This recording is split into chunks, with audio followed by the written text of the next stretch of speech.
So what you're about to hear is an interview that took place with Guy Gibson not long after the Dam Busters raid. And I think it's just sad. When I listen to this man speaking, I know for a fact that the Britain he fought for has gone. I find it very sad indeed. His words, you know, these were real men. I mean, absolute real men. But when you listen to this interview, if you're interested in this kind of thing, you can't help but come to the conclusion that the Britain these men fought and died for has gone. And if you want it back, well, what you have to do is make your own little part of Britain, which is what I've done and will always do. So let me find it. Don't worry, I have got it ready. It's not like before. There it is. Yeah. It's a very interesting little interview of Guy. And I guess it shows what kind of man he was. Oh, God. Oh, I'm always the same.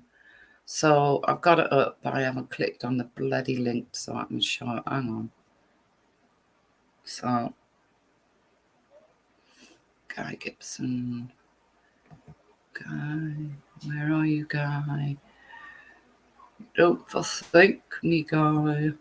I know you won't. So,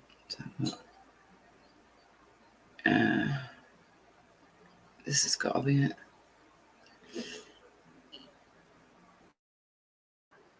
Yeah, this is it. Right. Oh. Shush for now. Right, so this is the actual interview of Mr. Gibson. Yeah, and if you listen to the way he talks, yeah. So let's get started, shall we?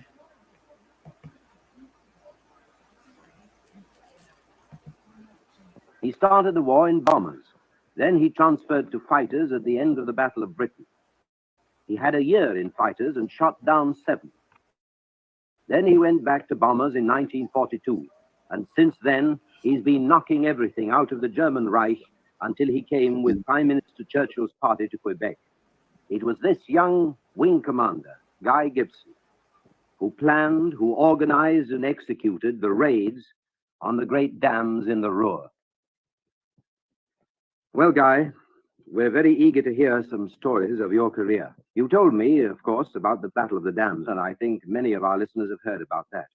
Could you tell us something about what you were doing in fighters? It's a long story, really, but I went into fighters, John, just after the Battle of the Barges, which I'll tell you about later. Good. Now, I went into fighters in October 1940, at a time when a lot of our fighter boys were very tired. They'd just fought the Battle of Britain, and they'd been doing hundreds of sorties, I might say, smacking down these Huns as they came in.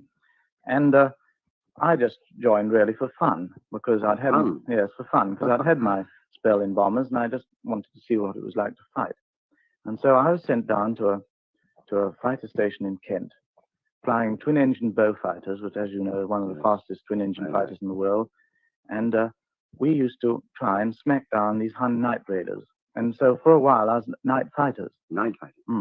Now, it was a very interesting game because then we knew nothing about how to intercept enemy aircraft at night. And I was in night fighters for that period when we developed means of interception at night.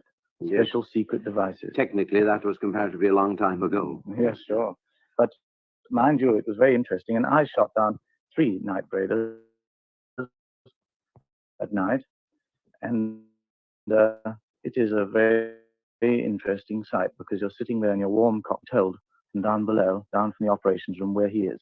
They say, "Hello, Creeper 45, which may be your call sign. Creeper 45, Vector, which means steer course, Vector 270. And then a little while later, they'll say, "The Bandit," which is the enemy aircraft, "The Bandit has changed course due north, Vector 035. And then a little later, "His speed is 220 miles an hour. You go at 290. You go up to 290. You sit there. A little while later, they say, "He is now 2 miles ahead of you, still flying north. I don't think he knows you're behind." So you cock your guns, which means set them ready for firing, your 4 cannons and your 6 machine guns. And you snuggle up, you turn on your ring sight, put your straps on, see that your parachute is quite ready, that bailout shouldn't even go wrong, and wait. And they say, "He's a mile and a half ahead. You'll be seeing him any moment now. Throttle back to 235. And then suddenly they'll say, "Change course to due north. He's straight ahead of you now. Mile ahead, half a mile. Look out for him now. He's about 300 feet above you." And you get closer, and then suddenly you see a smudge on the windscreen. And when you look closer and you open your eyes more, it's a Hun. Great Heinkel, fat Heinkel, slipping along the air at about 220, full of bomb loads for London. And you get closer and closer. You get dropped lower and lower instantly to get yourself against the dark background down below. And when you're about 50 yards away from him, you lift your nose and just press the button. There's a blinding flash, an explosion, things hit your wings, and then there's a spout of flame which falls quickly towards the earth, and down goes one more German night raider. How many men involved in his ship? Oh, about 6 they carry. And only one in yours? Only 1 or 2. It depends on what sort of armament you carry. I see. Well, that must be quite a thing to take part in. I don't see how you look as well as you look after all these experiences. You were speaking to me the other day about this Battle of the Barges, as you called it, something which apparently prevented the Germans from coming over and landing in Britain after Dunkirk. Yeah. Well, I'll tell you that story. It's an interesting one. You see, after Dunkirk, the Germans were going to invade us. They really were. Oh, there's no doubt about it, because I saw what they were doing over there. But they're beaten in the Battle of Britain, for one thing. Our fighter boys beat them, absolutely licked them. But at the same time, if they had beaten the fighters, they're ready to come over in barges. Now, the British bomber commander at that time had a limited force, but it wasn't used to smash the Third Reich at that time. It was used solely in what we call the Battle of the Barges. In other words, to smash these landing barges.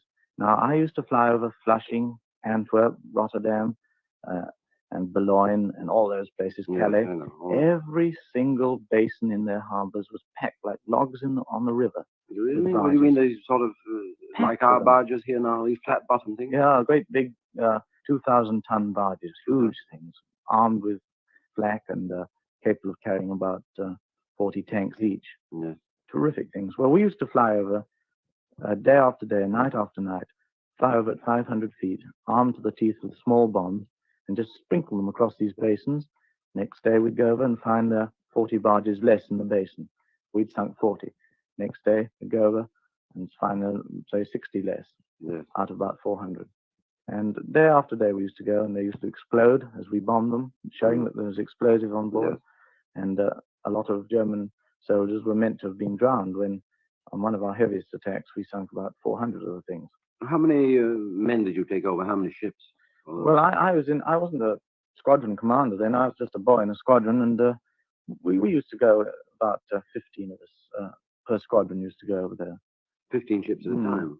Well, to each port. You Yes, see. I see. All right. Yeah. And the flak was very heavy. Our losses were heavy too. In fact, I lost about 6 boys in my flight in a week doing it.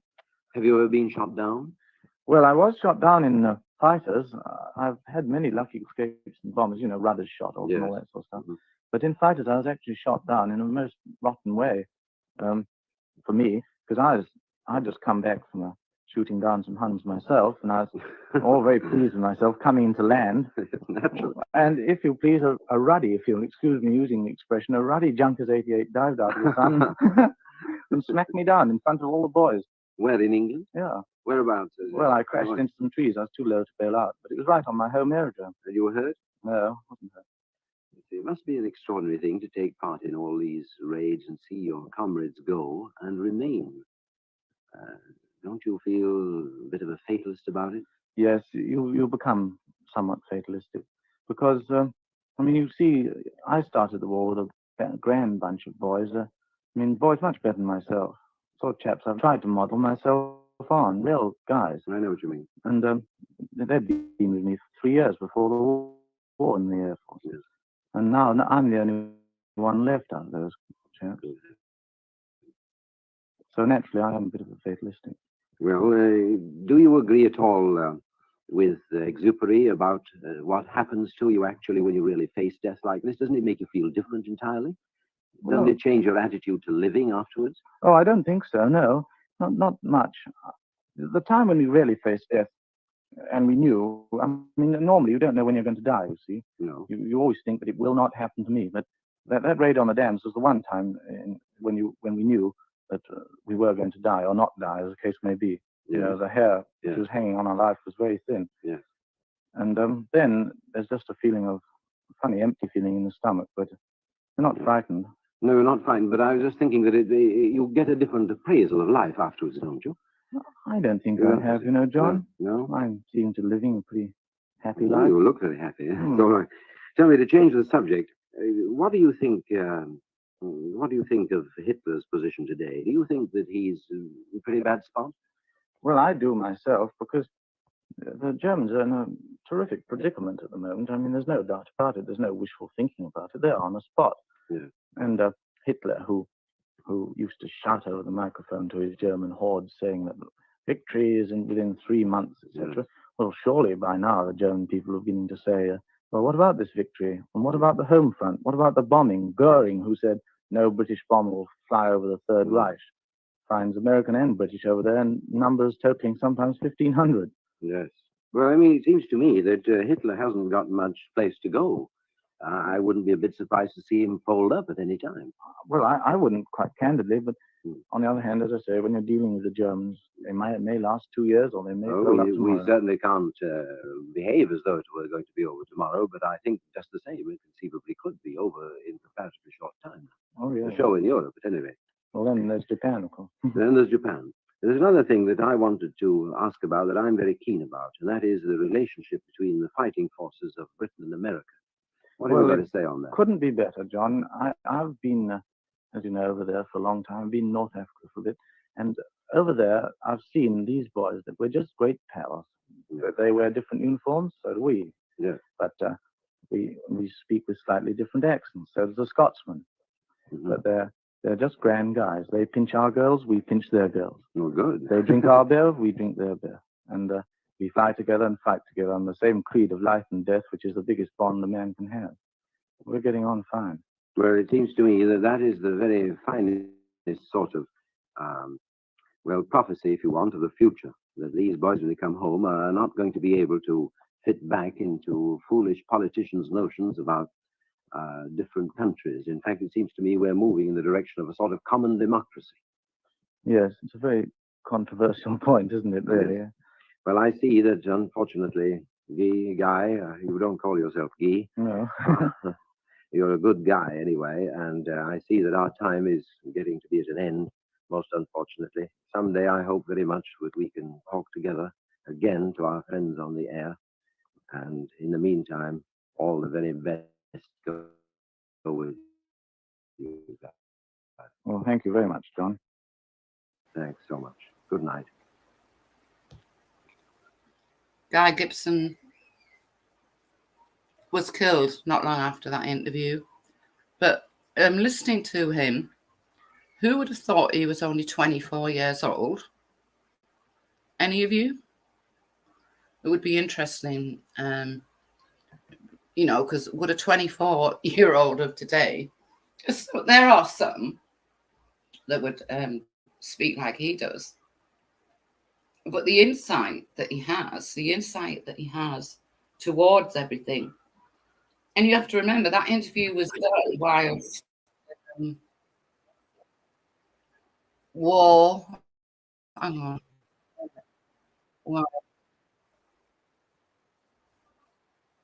Whilst war was still ongoing.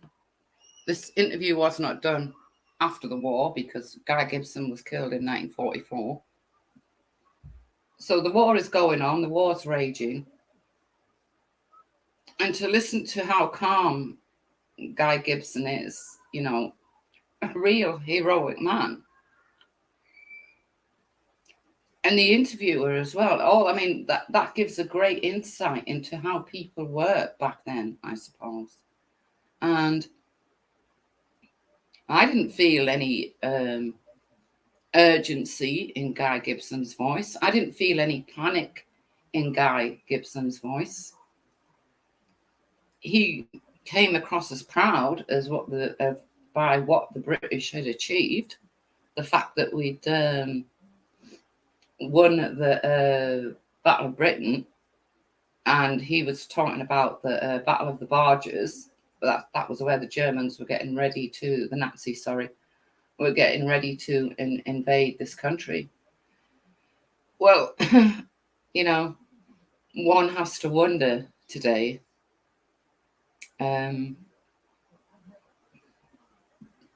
because with what I've been seeing lately and listening to,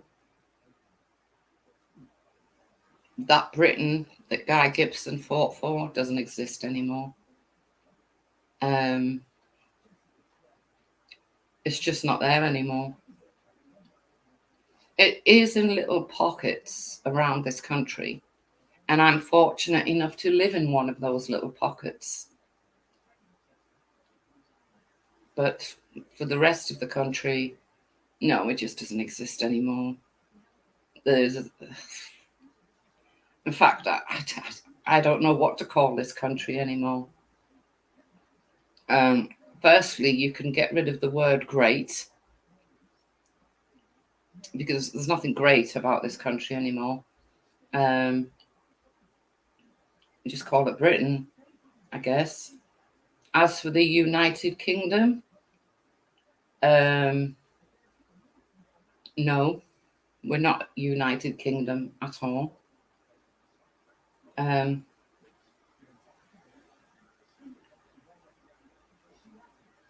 Yeah.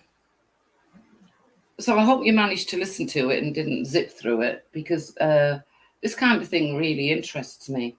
The attitudes of that time, I mean, Guy Gibson he gave his all. He gave his life for this country. And the way we like to thank him is to dig up his dog and move it 70 miles away to make way for strangers to these shores to live. Yeah, bye-bye.